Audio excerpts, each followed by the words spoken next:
The live TV, सच सबसे आगे। नमस्कार, द लाइव टीवी देख रहे हैं आप। आपके साथ में हूं आदित्य कुमार। आज के दौर में खबर चलाना कितना मुश्किल है, यह दवायर पर एक प्राथमिकी दर्ज हुई उससे आप अंदाजा लगा सकते हैं। लेकिन फिलहाल हाईकोर्ट में जब यह मामला पहुंचा तो हाईकोर्ट ने इस प्राथमिकी को सीधे तौर पर खारिज कर दिया है, यानी रद्द कर दिया है। कोर्ट ने किसान प्रदर्शन संबंधी रिपोर्ट पर दवायर इसके संपादक के खिलाफ दर्ज केस को रद्द कर दिया। यह बड़ी सफलता दवायर को मिली है, क्योंकि एक खबर चलाई गई थी जिसके बाद से ये संघियों की सोच रहती है कि जो उनके खिलाफ कोई भी खबर हो या फिर उनकी मानसिकता के खिलाफ खबर हो, तुरंत ही वो पुलिस का रुख कर लेंगे, एफआईआर दर्ज कर लेंगे, केस दर्ज करने की कोशिश करेंगे। लेकिन फिलहाल जब वो मामला चलता है, जब उस मामले में जांच पड़ताल सब कुछ होती है, तो सीधे तौर पर मामला खारिज होता है। यही हुआ है दवायर के साथ। दरअसल 26 जनवरी 2021 को नई दिल्ली में जब कृषि कानूनों के खिलाफ आंदोलन चल रहा था तो एक प्रदर्शनकारी की उसमें मौत हो गई थी, जिसके संबंधी रिपोर्ट के सिलसिले में यूपी पुलिस द्वारा दवायर, इसके संपादक सिद्धार्थ वरदराजन और रिपोर्टर इस्मत आरा पर दर्ज एफआईआर खारिज करते हुए अदालत ने कहा कि खबर में किसी तरह का कोई उकसावा नहीं है।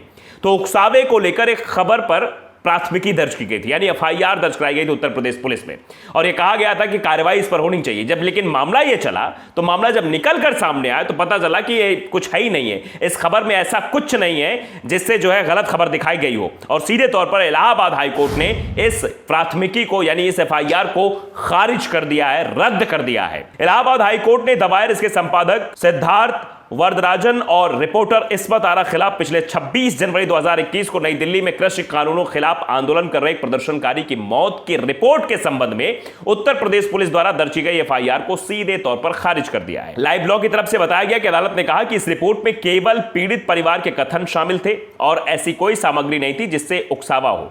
यह मामला 31 जनवरी 2021 को है। सिद्धार्थ वरदराजन के खिलाफ उनके एक ट्वीट को लेकर रामपुर जिले के सिविल लाइंस थाने में एफआईआर दर्ज की गई थी। इस ट्वीट में उन्होंने इस्मत आरा की उसी साल 30 जनवरी को दवायर द्वारा प्रकाशित रिपोर्ट को साझा किया था। वरदराजन के खिलाफ आईपीसी की धारा 153 बी और 505 के तहत मामला दर्ज होने के एक दिन बाद इसमें इस्मत और दवायर का नाम जोड़ा गया था। इस रिपोर्ट में 26 जनवरी 2021 को ही किसानों की ट्रैक्टर रैली के दौरान मारे गए एक प्रदर्शनकारी, जिनका नाम नवरीत सिंह के दादा हरदीप सिंह डिबडिबा के हवाले से कहा गया था कि उनके पोते की मौत दुर्घटना से नहीं बल्कि गोली लगने से हुई है। और इसी खबर को दवायर ने प्रसारित किया था, यानी जो परिजनों का कहना था, पीड़ित परिजनों का कहना था, उसी आधार पर यह खबर प्रकाशित की गई थी। सिंह के परिवार ने दिल्ली पुलिस के इस दावे को मानने से इनकार कर दिया था कि उसकी मौत इसलिए हुई क्योंकि वो ट्रैक्टर पलट गया था। उनका कहना था कि नवरीत को गोली मारी गई है। जिन किसानों ने कहा था कि वे आईटीओ के पास हुई घटना के गवाह थे, उन्होंने भी पहले यह दावा किया था। अब इसी मामलों को लेकर दवायर ने खबर चला दी, क्योंकि जिस तरह से वहां पर जो लोग मौजूद थे वो भी कह रहे थे कि गोली से मारा गया है, और साफ तौर पर परिजन भी कह रहे थे कि नहीं, ट्रैक्टर पलटने से मौत नहीं हुई थी, गोली से मारा गया था। दवायर की रिपोर्ट में पुलिस और अस्पताल प्रशासन के बयान भी शामिल किए गए थे। दवायर ने शुरू में यह कहते हुए यह प्रेस की स्वतंत्रता पर एक हमला है। रामपुर, बाराबंकी और गाजियाबाद में 3 अलग अलग रिपोर्टर्स को लेकर यूपी पुलिस द्वारा दर्ज की गई 3 प्राथमिकी को रद्द करने के लिए सुप्रीम कोर्ट का रुख किया था। हालांकि दवायर ने अपनी याचिका तब वापस ले ली जब अदालत ने कहा कि उसे पहले अलग से उच्च न्यायालय जाना होगा। यानी दवायर पहले ही सुप्रीम कोर्ट जाने की तैयारी में था, लेकिन सुप्रीम कोर्ट की तरफ से कहा गया कि आप पहले उच्च अदालत में जाइए, यानी कि हाई कोर्ट में जाइए, वहां पर मामले की सुनवाई होगी, उसके बाद आप सुप्रीम कोर्ट आइएगा। क्योंकि इलाहाबाद उच्च न्यायालय के समक्ष दवायर का प्रतिनिधित्व उसकी स्थायी वकील वरिष्ठ अधिवक्ता नित्या रामकृष्णन ने किया। कोर्ट ने क्या कुछ कहा, जरा आप ये समझ लीजिए। लाइव लॉ की तरफ से एक ट्वीट किया गया जिसमें साफ तौर पर लिखा गया है कि लाइव लॉ के अनुसार बुधवार को अदालत ने कहा कि दवायर की रिपोर्ट में सिद्धार्थ वरदराजन या इस्मत आरा ने अपनी राय जाहिर नहीं की है और इसमें केवल पीड़ित परिवारों और डॉक्टरों की बात को ही रखा गया है।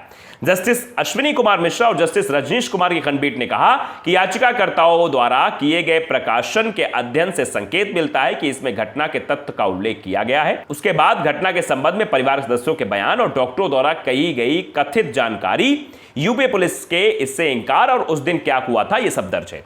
यानी साफ तौर पर उस खबर में यही है कि क्या कुछ पीड़ित परिजनों का कहना था और पीड़ित परिजनों के साथ साथ पुलिस का क्या कहना था, डॉक्टर्स क्या कहना था, इसी को लेकर खबर बनाई गई। पीठ ने घटनाओं की क्रोनोलॉजी में टिप्पणी की और कहा कि रिपोर्ट के बाद रामपुर पुलिस के बयान के साथ अपडेट किया गया था।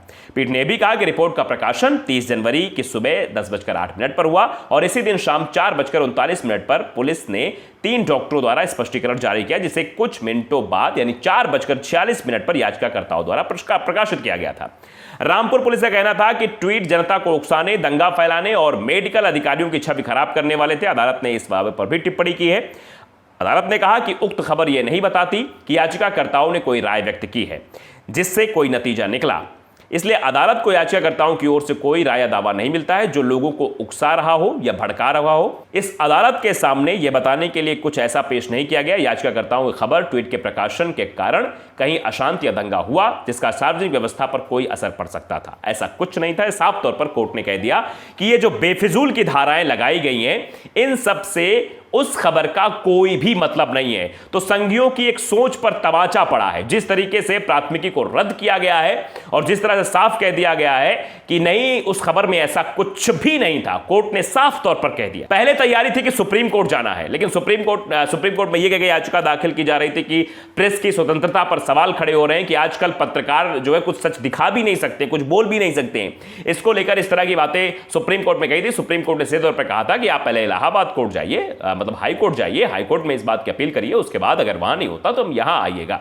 तो फिलहाल इलाहाबाद हाई कोर्ट में जब मामला पहुंचा तो इलाहाबाद हाई कोर्ट ने सीधे तौर पर उस प्राथमिकी को रद्द कर दिया है। दरअसल खबर जब की गई थी तो उसमें पोस्टमार्टम रिपोर्ट और ये सब चीजों पर लेकर कई सारे सवाल खड़े हो रहे थे। परिजन जो कह रहे थे वो अलग दावा हो रहा था और जो लोग कह रहे थे वो अलग दावा हो रहा था, जिसे लेकर यह समझा जा रहा था कि आखिरकार क्या हो रहा है। उस खबर में यह प्रकाशित किया गया था कि पोस्टमार्टम के डॉक्टर ने गोली से लगी की चोट देखी, लेकिन वो कुछ नहीं कर सकता क्योंकि उसके हाथ बंधे हैं। ये खबर चलाई थी 31 जनवरी की खबर थी और उसके बाद ये प्राथमिकी दर्ज की गई थी कि कार्रवाई होनी चाहिए, ऐसा होना चाहिए, वैसा होना चाहिए, सब लेकर पूरा बवाल काटा गया और एफआईआर दर्ज कर दी गई। लेकिन फिलहाल जब मामले में जांच हुई, सब कुछ चीजें आई, कोर्ट ने कहा कि उस खबर में ऐसा कुछ नहीं था जिससे जो है धार्मिक भावनाएं बढ़ के या फिर कुछ ऐसा दंगा फसाद हो, ऐसा कुछ उस खबर में नहीं था। क्योंकि पुलिस का कहना था कि यह दुर्घटना डिबडिबा का ट्रैक्टर पलटने से हुई है, जबकि कुछ चश्मदीद जो वहां थे उनका कहना था कि व्यक्ति की मृत्यु जो है वो गोली लगने से हुई है।